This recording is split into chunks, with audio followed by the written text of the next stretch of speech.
ხო, მოგესალმებით. ესე იგი, ჩვენი საუბრის თემა იქნება პავლე მოციქული და მისი ეპისტოლეები. დღევანდელი შეხვედრა შესავალის ფორმა იქნება. შესავალი წმინდა პავლე მოციქულის სულიერ მემკვიდრეობის შესახებ.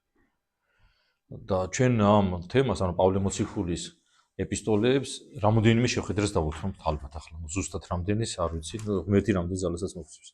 რაც შეეხება პავლე მოციქულის ეპისტოლეთა მნიშვნელობას. უდიდესი მნიშვნელობა აქვს ქრისტიანულ მემკვიდრეობაში პავლე მოციქულის ეპისტოლეებს და ნუ შინაარსის მიხედვით რო ვთქვათ, ახლა პავლე მოციქულს 14 ეპისტოლე ეკუთვნის ახალი აღთქმის წიგნებისა. მაგალითად, რომაელთა ეპისტოლეში განსაკუთრებით არის აქცენტი გაკეთებული და მნიშვნელოვანი სწავლება ცოდვის დაცემის შესახებ არის სწავლება, თუ როგორ გადაეცემა ადამიანს პიროქმნილი ცოდვა, ამაზე იქ საუბარი. ასევე აქცენტია გაკეთებული ქრისტეს მიერ ადამიანის გამოხსნას. ჩვენ ვიცით, რომ როდესაც ადამიანი დაეცა, ადამიანი ცოდვისგან გამოიხსნა ქრისტემ, ხო? და ამის შესახებ აქ გამახვილებული ყურადღება. რაც შეეხება განხეთქილებას, დავას, რაც იყო პირველ ქრისტიანულ თემებში და დღესაც არის ახლა ეკლესიაში, ამას ეხება კორინთელთა ეპისტოლეში, განსაკუთრებით არის იმაზე გამახვილებული ყურადღება, ასევე კორინთელთა ეპისტოლეში ძალიან ბევრი თემებია. ჩვენ კორინთელთა ეპისტოლეზე უნდა დავიწყოთ საუბარი მომავალ შეხვედრაში. ნუ ახლა სულიერ ნიჭებზე იქ საუბარი წინასწარმეტყველებების ნებების შესახებ და კიდევ უამრავ საკითხზე ძალიან საინტერესო საკითხები, რაც შეეხება კონკრეტულად პავლე მოციქულს. პავლე მოციქულის შესახებ ვიცით, რომ ის იზრდებოდა კაცრი ებრაული წესით, თვითონ ამბობს, რომ ის იყო ფარისეველებისგან განათლებული ადამიანი იყო, ძალიან თან გამოირჩეოდა ენერგიულობით. ყველა ქრისტიანს უნდა ახასიათებდეს მოშურნეობა. მოშურნეობაში გულისხმობთ სწრაფვა სულიერი ცოდნის შეძენისკენ და ამ სულიერი ცხოვრების ნიშნების უნდა ქონდეს, მიზანი უნდა ქონდეს. აქ უნდა ქონდეს მოშურნეც იყო, სიტყვითაც უნდა გადაგებდეს და საქმითაც. პავლე მოციქული ამით გამოირჩეოდა. ხო, ის საკუთარ თავს მიუხედავად უდიდესი ღვაწლისა, უმცირეს უწოდებდა მოციქულებს შორის. ან მე ყველაზე მცირე ვარ მოციქულებს შორისო. ამით პავლე მოციქულის სიმდაბლე ჩანს უდიდესი, ხო? როგორც ვთქვით, 14 წიგნი ეკუთვნის ახალი აღთქმისა, ხო? და ახლა შინაარსის მიხედვით მე კი ვთქვი ახლა ზოგადად რაზე იყო მაგალითად რომაელთა ეპისტოლეში, მაგრამ ესეთი საღვთისმეტყველო ტერმინოლოგია არის, რომელსაც სოტერიოლოგია ქვია, ანუ სწავლება გამოხსნის შესახებ. აქცენტია გაკეთებული რომაელთა, როგორც აღნიშნეთ, ასევე გალატელთა ეპისტოლეში ამაზე საუბარი. რა შეეხება ქრისტოლოგიური, ანუ სწავლება ქრისტეს შესახებ. ამ თემაზე პავლე მოციქულმა დაწერა ეფესელთა, კოლოსელთა, ფილიპელთა, ებრაელთა, ასევე პირველი და მეორე კორინთელთა ეპისტოლეში აქცენტია გაკეთებული სწავლებას ქრისტეს შესახებ, ქრისტოლოგიურ დოგმაზე. რაც შეეხება ესქატოლოგიური თემა, ანუ ის თუ რა იქნება მეორედ მოსვლის დროს, როგორ დადგება უფლის მეორედ დროს, როგორ იქნება ადამიანთა განსჯა, ამაზე საუბარი პირველი და მეორე თესალონიკელთა ეპისტოლეში. ხო, 60 ეპისტოლეებიც აქვს პავლე მოციქულს, ესენია პირველი და მეორე ტიმოთეს მიმართ, უბრალოდ ბოდიში, ტიტეს მიმართ და ფილიმონის მიმართ ეპისტოლეები. ან ფაქტიურად ეს არის ის, რაც პავლე მოციქულმა ჩვენ დაგვიტოვა და სადაც აქცენტი ხო ამ თემებზე იქ გაკეთებული, ხო? ზოგადად ახლა სტრუქტურა როგორ აქვს პავლე მოციქულის ეპისტოლეს? ყველაფერს მაგალითად ჩვენ სკოლაში რო დავდიოდით, ხო? და თქვენც დადიხართ, ახლა დავდიოდით ზოგი ახლაც დადიხართ. ჩვენ იქ როცა თემის წერას გვასწავლინე ხოლმე, ხო? თემასაც თავის სტრუქტურა აქვს. ადამიანმა თუ არ იცის თემის წერა, შეიძლება ცოდნა ქონდეს, მაგრამ მოწერილობითი სახით ვერ გადმოცეს ის, რაც მან იცის, ხო? ასევე ეპისტოლეებსაც თავისი სტრუქტურა აქვს. ნუ პავლეს მოციქულის ეპისტოლის სტრუქტურას გულისხმობ ახლა. ასე იწყება. ჯერა მისასალმებელი სიტყვა. ანუ პავლე მოციქული ესალმება, მე ლოცვა არის, მე სამადლობელი, მე ძირითადი ნაწილი, სადაც ჩვენ მე ჩამოთვლილ საკითხებზეა განხილული, ჩვენ რომ ჩამოთვალეთ იმ საკითხებზე, მე ბოლოსკენ ეპისტოლეების ბოლოს ეს ახლა ყველას არ ეხება, რა თქმა უნდა, ძირითადად ასეა, შესხმა და ქება უფლისა, დიდების მეტყველება უფლისა და ბოლოს ისე მისალმება, იქ მოკითხვა არის ხოლმე, თუ ახლა ვისაც ეპისტოლეები წაგიკითხია და უნდა გქონდეს წაკითხული, ძირითადად მისასალმებელი სიტყვებით ამთავრებს ხოლმე პავლე მოციქული თავის ეპისტოლეებს. კარგი, ეს რაც შეეხება ზოგადად ახლა, ნუ პავლე მოციქულზე საუბარი ახლა ძალიან ის არის საპასუხისმგებლოა, ძალიან საინტერესო ცხოვრება ქონდა და დეტალურად მისი ცხოვრება ვისაც აინტერესებს, ამის არსებობს მისი მოკლე ცხოვრების რედაქცია და ასევე ვრცელი ცხოვრებაც არის და ვისაც გექნებათ სურვილი, მოგეთ შეგიძლიათ წაიკითხოთ და წესით ყველა ქრისტიანს უნდა გქონდეს მინიმუმ ცოტა მაინც წაკითხული პავლეს შესახებ და ცოტა უნდა იცნობს ამ დიდეს მოღვაწეს, რომელსაც ებრძოდნენ ახლაც ებრძვიან პავლე მოციქულს, მაგალითად ზოგიერთი ბიბლიის ეგრეთ წოდებული კრიტიკოსები კითხავს ხოლმე პავლეს თავისი მოსაზრებების გამო. მაგალითად, ყველაზე აქტუალური რასაკითხია დღეს ახლა ძალიან ზოგადად თუ არ ვისაუბროთ, პავლე მოციქულს ერთ-ერთ ეპისტოლეში აქცენტია გაკეთებული იმაზე, რომ ქალი უნდა ლოცულობდეს თავდაბურული. ამ თავსაფარი უნდა იყოს რა. ხო და დღეს ზოგიერთს ამაზე პრეტენზია აქვს რაღაცნაირად რა, მაგრამ პავლე, როდესაც ამას წერს თავის ეპისტოლეში, ის საკუთარი მოსაზრებას კი არ ავრცელებს. ღვთისმსწავლებას ადასტურებს და წერილობით ისახი ჩვენ გავცნობს. და კიდევ მრავალი საკითხია ახლა, ამას დეტალურად მოდი აღარ ვისაუბროთ, რაც შეეხება ის ეპისტოლე, რომელთაც ჩვენ უნდა დავიწყოთ პავლე მოციქულების ეპისტოლის შესწავლა. ჩვენ ადრე გქონდა რომელთ ეპისტოლეზე ვისაუბრეთ, მეგონი, ხო, როგორც მახსოვს.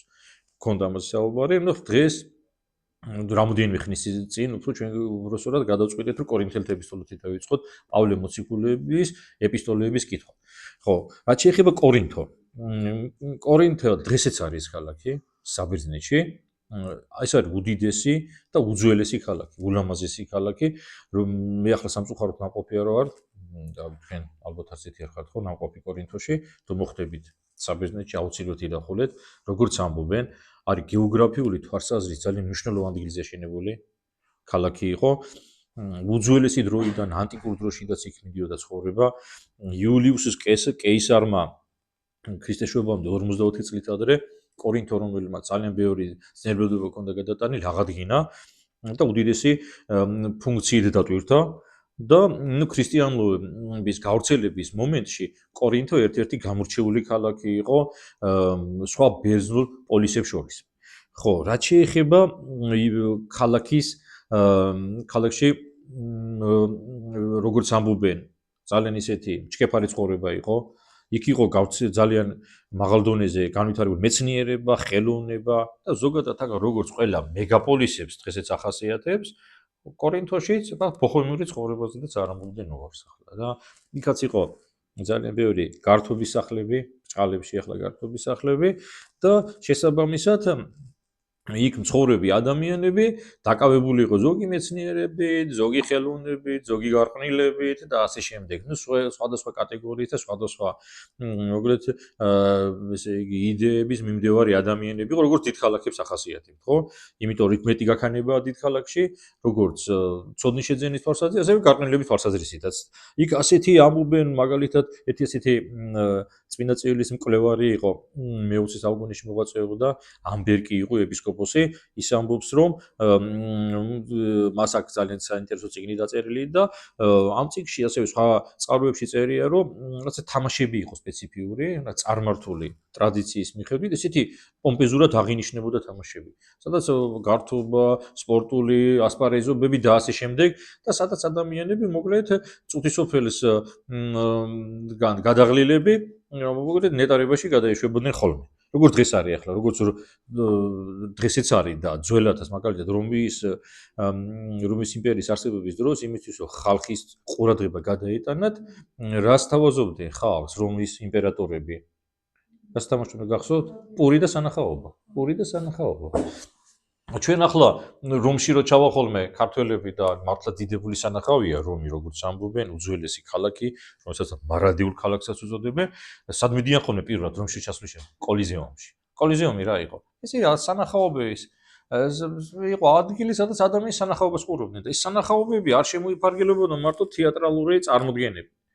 იქ ადამიანებიც მსხვერპლად წირავდნენ ფაქტიურად, როდესაც გაყავდათ კოლიზეუმის ქვიშა იყო, ალბათ იქ ხო, როგორც ვიცი ახლა მე ზუსტად არ ვიცი და იქ მე ადამიანის მაგალითად იყო პერიოდი, როდესაც ქრისტიანთა დევნის დროს მშიერ ლომებს ქრისტიანებს მიუგდებდნენ ხოლმე. ან გლადიატორები ერთმანეთს ხოცავდნენ, ხო? და ამ სანახაობას ყურობდნენ რომის მოქალაქეები და იქ ყოფი ადამიანები რა. ასე რომ მოკლედ ასე იყო წარმართული სამყარო ადამიანებს აი ესე შეაქცევდა ხოლმე რეალობის რეალობიდან რომ მოეწყვიდათ, მოკლედ ასეთ რაღაცას გადაუგდებდნენ ხოლმე, როგორც ძაღლს გადაუგდებდნენ ხოლმე ძვალს, რომ ყურადღება გააფანტიოს რა. ხო, პავლე მოციქულმა იმოგზაურა კორინთოში და როგორც ჩვენ ვიცით, მისი მეორე მისიონური მოგზაურობის დროს იქ კორინთოში შეხვდა ორ ადამიანს, ცოლს და ქმარს. მათი ამ ხალხს ერქვათ აკვილა და პრისკილა. ხო, და იქ დაუმოწაფა და ეს ორი ადამიანი, რომლებიც გამორჩეული ქრისტიანები იყო, შემდეგ ქრისტიანობის გადაგება გააგრძელეს და როგორც ზოგიერთი მამა მიიჩნევს, ცოლ-ქმრის ცხოვრების ეტალონათაც მიიჩნევენ. აკვილას და პრისკილას ძალიან უყვარდათ ერთმანეთი და განსაკუთრებით ღმერთი უყვარდათ. და თავისი ოჯახური ცხოვრება მთავარი საზრისი ქრისტე იყო მათთვის. და შესაბამისად ისინი ღმერთსაც ემსახურებოდნენ, ერთმანეთიც უყვარდათ და ადამიანებისთვის სარგებელი მოქონდათ. თან ჩვენ რა ვიცით, ახლა საქმე მოციქულთაგან ჩვენ ვიცით, რომ პავლეს და მათ ერთი პროფესია ჰქონდათ. რა პროფესია ჰქონდა პავლეს? კარვებს აკეთებდაო რა, კარვებს აკეთებდნენ და ეს მაშინ შემოსავლიანი ხელობა იყო. იმიტომ ძველად ადამიანები, როდესაც მოგზაურობდნენ, ან და სადაც ადგილზე ქალაქში ცხოვრობდნენ, იმისთვის რომ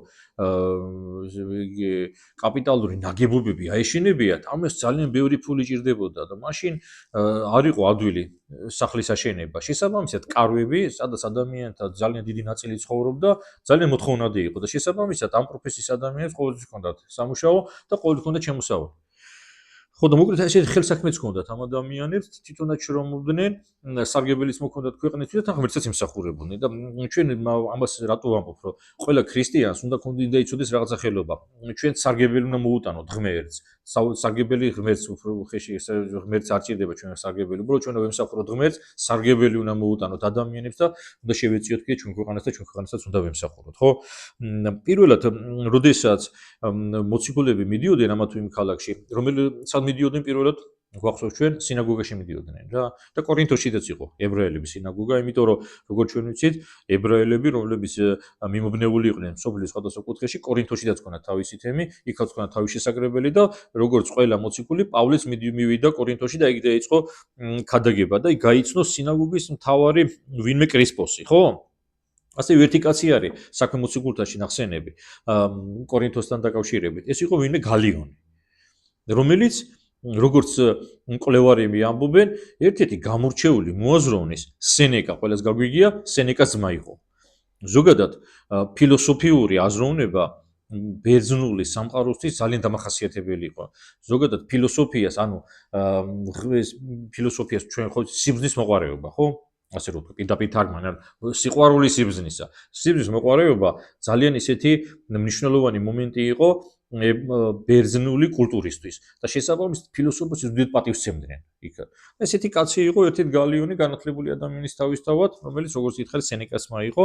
ასევე ჩვენ კორინთოსთან დაკავშირებით ერთი ადამიანი შემოდის თხრობაში, ეს არის ვინმე აპოლოსი, მოციქული, რომელმაც შემდეგ კორინთოში პავლე მოციქულის საქმე გააგრძელა. პავლე მოციქული გადიოდა ქალაქიდან ქალაქში, ქვეყნიდან ქვეყანაში და ქრისტეს ჯგუფს ავრცელებდა. იქ მერე მოწაფეები მიდიოდნენ მასთან და მერე უკვე მოწაფეები აგრძელებდნენ წმინდა პავლე მოციქულის საქმეს. კორინთოლთა ეპისტოლეში მაგალითად ასე უწერია პავლეს, რომ პავლე ამბობს, რომ მე დავთესეო და აპოლო მორწყავ, ანუ მე დავარს ეკლესია და შემდეგ უკვე აპოლო ზრდიდა იქაო და გაზრდაში რა იგულისხმება ახლა რომ სულიერ გაზრდაში იგულისხმება ახლა, ანუ დამოძღვრა ქრისტეს ჯულისა, თუ როგორ უნდა იცხოვრონ ადამიანებმა, ხო? კორინთოში ზოგადად ახლა ეპისტოლეების რაღაც გარკვეული მიზანი ჰქონდა და მიზეზი ჰქონდა ასევე რა. მიზეზი იყო ის არეულობები, რომლებიც ამა თუ იმ ქალაქში ხდებოდა ხოლმე და რაც შეეხება კონკრეტულად კორინთოში, რა იყო მიზეზი კორინთელთა მიმართ, რომ დაწერა პავლემ ეპისტოლე. ეს იყო თურმე, მე როგორც გითხარი, ბოჰემური ცხოვრება ძალიან ისე შეგებთა კორინთოში და სიძვა მრუშება, როგორც ჩვეულებრივი ამბავი ისე იყო კორინთოში. ზოგადად წარმართულ სამყაროში ამას გარკვეულწილად საკულტო მნიშვნელობას კი ჰქონდა ხოლმე რა, სიძვა მრუშებას. როგორც ახლა თქვენ ალბათ ინტერნეტ სივრცეს იყენებთ ხოლმე ევროპაში, ევროპის ზოგიერთ ქვეყანაში, ამერიკაში თამას არ ზოგიერთს, ყველას კი არა, რა თქმა უნდა, არის ადამიანთა კატეგორია საქართველოში და სიზო მუშება არაფრით არ მიაჩნია რა. მე რა მოხდა ასე რო ეტყვი, რომ პატიოსნება, კრძალულება, ეს არის აუცილებელი წინაპირობა ბედნიერების, ესე რო თქვა, ბნელად და ჩამორჩენილად მიაჩნი ხარ. ხო და ეს პრობლემა იყო კორინთოში, მრუშობა. ასევე იყო დავები, ძალიან ისეთი მწვავე კამათები აქ არის საუბარი ქრისტიანებს შორის. ანუ როცა გავრცელდა ქრისტიანობა, ქრისტიანთა შორის ესე იგი ასთა სხვადასხვაურობა კონფლიქტებამდე მიდიოდა და ამის მიზეზიც გახდა პავლეს მოციქულის დაწერა ეს ეპისტოლე, ხო? თან კიდე მე ერთი მომენტი ვახსენე, რომ ქალები თავს არიფარებდნენ ლოცვის დროს, თავსაფარს არიფარებდნენ, ესეც იყო ასეთი რაღაცა. თან კიდე იყვნენ ადამიანები, რომლებსაც არ ეჯერათ, რომ ქრისტე მკვდრეთი დაუდგა. ასეთი მომენტიც იყო და ყველაფერი ამ მიზეზებს და კიდე სხვა მრავალი მიზეზის გამო პავლე მოციქულმა აიღო კალამი და დაწერა ეპისტოლე, ორი ეპისტოლე კორინთელთა მიმართ, ხო? რაც შეეხება ადგილს, სად დაიწერა ეპისტოლე. თავისთავად ახლა კორინთოში გააგზავნა, კორინთოში არ დაწერილია, ხო? როგორც მკვლევარები ამბობენ და ამის საფუძველიც არის კორინთელთა ეპისტოლეში, ეფესოში, ამ ერთ-ერთ უძველეს ქალაქში, რომელიც დღეს თურქეთის ტერიტორიაზეა, ეფესოში დაწერა პავლემ ეს ეპისტოლე და სავარაუდოდ თარიღიც ვიცით ჩვენ, ქრისტეშობიდან 58 ან 59 წელს. აი ეს ამ პერიოდში დაწერა პავლე მოციქულმა ეს ეპისტოლე. ხო ახლა რაც შეეხება პირველ ეპისტოლეს, ახლა პირობითად დაყოფა არსებობს ასეთი მეცნიერულ წრეებში, ამას ვიტყვით და მოკლედ დღევანდელ დღეს ეს შესავალი საუბარი ჩვენ დავასრულოთ. ნუ პირობითად პირველი ეპისტოლე იყოფა შემდეგ ნაწილებად. ესე იგი, პირველიდან მეექვსე თავამდე, როგორც ამბობენ ეგზეგეზები, არის მხილება, ანუ ის იმ მანკიერებების მხილება, რომელიც კორინთოში ხდება. მერე მე-7 და მე-15 თავებში არის აქცენტი გაკეთებული დარიგებაზე, ანუ პავლე მოციქული არიგებს კორინთელებს, როგორ უნდა მოიქცნენ და ბოლოს მე-16 თავი არის დასკვნითი სახით. ეგ მოცემული პავლეს, აქ მოცემული, მოკლედ ეს არის ის შესავალი სიტყვა, რომელიც ჩვენ გადავწყვიტეთ, რომ წაუძღვანოთ წინ იმ ძალიან მნიშვნელოვან და საპასუხისმგებლო საქმეს, რომელსაც კორინთელთა მიმართ ეპისტოლეს განმარტება ჰქვია, ხო? ჩვენ ახლა განმარტებაში არ გულისხმობთ ზედმიწევნით ყველა წმინდა მამის მიერ გამოთქმული მოსაზრებების, ახლა ამას ვერ ვისაუბრებ, ძირითად საკითხებზე გავამახვილებთ ყურადღებას თავების მიხედვით და იმ საკითხებზე გავამახვილებთ ძირითადად ყურადღებას, ასე მგონია, კარგი იქნება, რომელიც დღესაც შეიძლება გამოვიყენოთ ცხოვრებაში. მოკლედ ღმერთმა დაგლოცოთ, გაგაცლიოთ მომავალი შაბათიდან უკვე კორინთელთა ეპისტოლეს ზე უშუალოდ კითხვას და განმარტებას დავიწყებთ. ამინ.